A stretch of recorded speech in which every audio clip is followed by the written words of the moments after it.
Our first day in Macau. Going to the ruins of St. Paul. So, dito, marami kang stall na makikita. Tapos, ganap kami ng makainan bago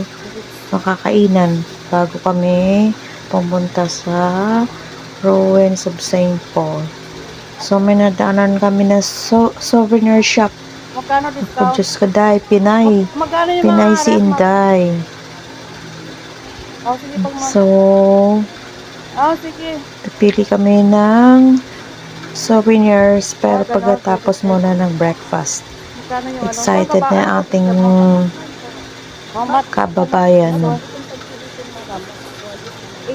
Wow. 18 na ano yan.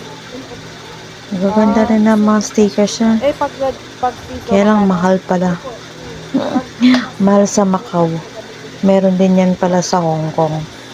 Ganun talaga. Okay. May sticker ka? Remembrance in Macau.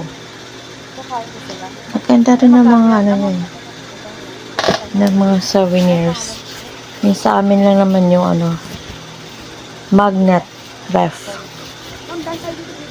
Ang dami niyang mga souvenirs, mga keychain, stickers, at marami pang iba.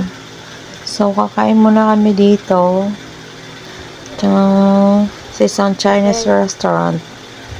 Masarap daw dito, sabi ng aming tour guide. Kahit lugaw muna. Lugaw. Basta may laman ang tiyan. Sige. Ayan. Dito